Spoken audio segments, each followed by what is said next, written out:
Vamos voltar para Brasília porque o presidente do Supremo Tribunal Federal, o ministro Edson Fachin, se reuniu na noite de ontem com o próprio André Mendonça. E aí, gente, para discutir sobre o caso do Banco Master. Ao longo do dia, o Fachin também conversou com outros ministros da Suprema Corte. Nos bastidores, integrantes do STF reclamam da postura da Polícia Federal na condução desse caso. Uma ala também critica a condução de André Mendonça na relatoria.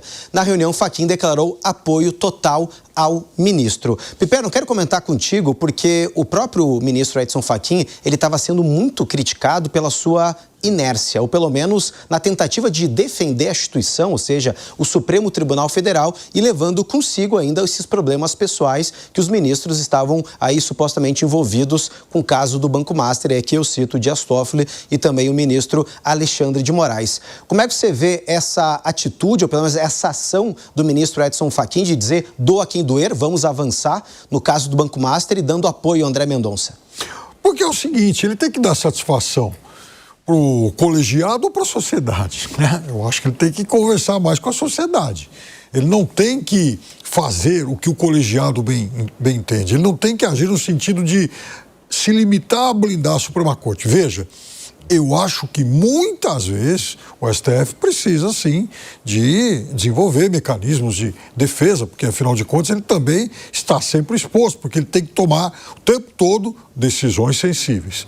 Você pode criticar ou aplaudir algumas decisões, e isso faz parte. Isso aí, enfim, a sociedade ela tem clivagens diferentes. Então, cada setor enxerga de uma forma. Isso é uma coisa. A outra é o ministro Fachin ser obrigado a sair em defesa ética de companheiros, de colegas aí do colegiado que estão expostos por conta de atos, de decisões pessoais que não tem nada a ver com o funcionamento do tribunal. Essa é a questão. Então, o ministro Fachin, eu sou a favor de que ele se coloque em defesa da instituição. Agora, não faz o menor sentido ele sair, por exemplo, em defesa de um ministro que fez negócios privados com um banqueiro corrupto. Não é obrigação dele fazer isso. Essa é a diferença muito sensível. Então, ele tem que sair em defesa do tribunal, da nossa Suprema Corte, mas não dos ministros que agem aí motivados por interesses privados que são, inclusive, lesivos à própria reputação dessa corte. É aí que está. Então, quando ele dá respaldo ao ministro André Mendonça para que o ministro haja como tem que ser na questão da condução desse processo do Banco Master, ele está muito correto. Se por acaso ele recuar e falar, olha, vamos parar porque pode atingir algum colega nosso, aí ele manchou, inclusive, a própria reputação. Alagani, você acredita que foi um erro inicial do Supremo Tribunal Federal de defender, né, as crises privadas e torná-las numa crise institucional? Olha, foi um erro porque é claro que agiu de uma maneira corporativista, né? Então, num primeiro momento, quando, veja, o nome de Dias Toffoli apareceu no envolvimento do repasse de recursos para o fundo que ele era um sócio oculto, logo ali ele já deveria ter colocado o impedimento. Opa, eu não posso julgar esse caso, eu não posso assumir essa relatoria. É claro que isso já ajudaria bastante a ter estancado a crise, mas não foi assim que ele agiu, muito pelo contrário, né? O caso subiu para o Supremo e a partir daquele momento, em vez de falar do impedimento, ele foi dobrando a aposta, como, por exemplo, as provas não poderiam ficar na Polícia Federal, e sim, inicialmente, na custódia da Suprema Corte. Aí pegou tão mal que acabou falando, não, ok, vamos deixar lá na PGR. Depois aquela reunião também, a portas fechadas, um negócio meio esquisito, que a própria Suprema Corte disse o seguinte, olha, não tem nenhum conflito de interesse, nenhum conflito ético, nenhum conflito privado, misturando aqui o público e o privado, mas vamos afastar o ministro Dias Toffoli. Vai afastar da relatoria se não tem problema? Então também ficou tudo muito esquisito.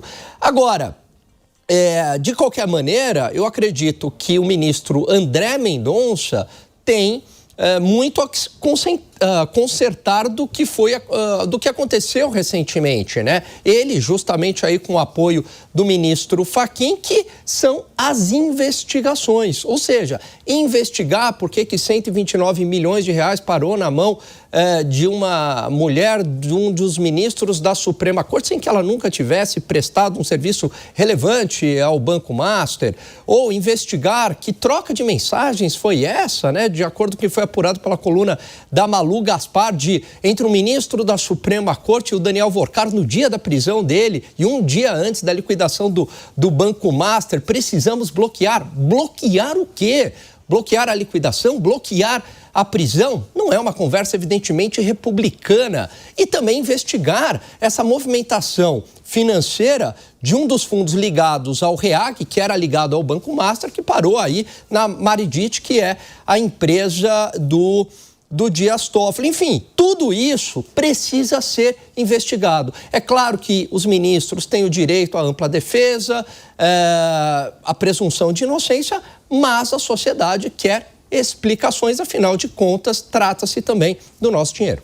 Ô Zé, até para colocar um ingrediente nessa discussão, é importante lembrar que agora, nessa sexta-feira, os ministros, né, da própria segunda turma vão discutir a manutenção ou não da prisão de Daniel Vorcaro numa decisão monocrática por parte de André Mendonça. E dentro, né, da própria turma está o Dias Toffoli, que em nenhum momento se julgou impedido de analisar os desdobramentos agora do caso do Banco Master.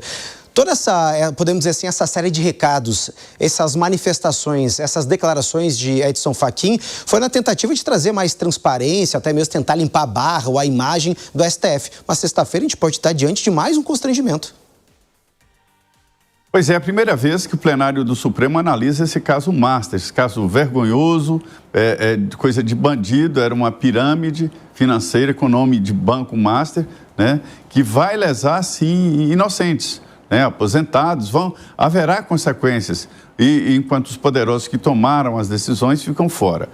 Mas olha, é um momento muito difícil para o Supremo Tribunal Federal. Eu nunca vi o Supremo nessa situação. Veja bem, o Supremo está fragilizado e diante disso há ameaças de todos os lados, né? Até o Congresso e várias instituições ali cresceram diante dessa fragilidade do Supremo e o presidente Edson Fachin está tentando limpar a imagem da casa. Já veio com a história de fazer ali o Código de Conduta. Tá, eu entendo que cada lei, quando ela chega, é sinal de falência da sociedade, porque a ética, a moral deveriam estar acima de tudo, né? A honestidade, a decência. Se houvesse isso, não haveria necessidade de leis, ou o mínimo possível. Nesse caso do Código de Conduta, o próprio presidente veio com a ideia, não foi ninguém de fora, não, de lá de dentro, porque entendeu que há esse arranhão. O discurso do ministro Edson Fachin, que falamos agora há pouco, é muito importante no chamamento exatamente da imagem. Ele prometeu a representantes da Ordem dos Advogados do Brasil de que doem quem doer, que ele vai seguir em frente com as investigações.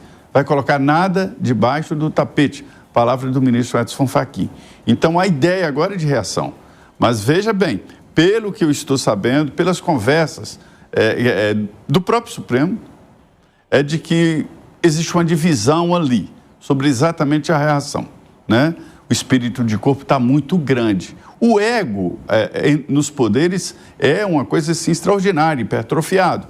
É por isso que eu digo sempre, o político poderoso aqui morre e vai no caixão. O ego deve ir no caminhão, né? O ministro Flávio Dino, falando a advogados e tal, sem citar nomes nem instituição, ele deu um exemplo muito bom. É a história do bezerro de ouro. Os israelitas fizeram um bezerro de ouro, começaram a idolatrar o bezerro de ouro, enquanto Moisés, no Monte Sinai, ia atrás exatamente dos mandamentos de Deus, né? E eles estavam adorando o bezerro de ouro.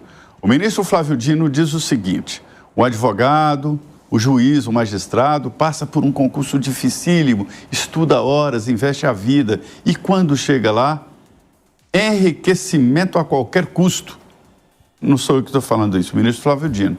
Isso destrói tudo. E ele considera o bezerro de ouro exatamente essa vontade de enriquecer a qualquer custo. E tem um preço, como no filme O Advogado do Diabo, né? Que acaba tendo um preço, sacrificar a família, ir para a cadeia. O próprio ministro Flávio Dino falou, advogado fica querendo enriquecer e estava cadeia. Então, assim, é o caso do bezerro de ouro. Então, para evitar exatamente essa tendência, essa fragilidade que é humana, é uma fragilidade humana.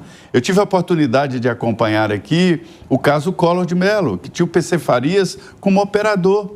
Ele tinha um jato chamado Morcego Negro, um jato negro, que tinha banheira, com torneira de ouro. Aí eu pergunto, gente, mas para que uma banheira num jato e para que uma torneira de ouro? É porque é assim.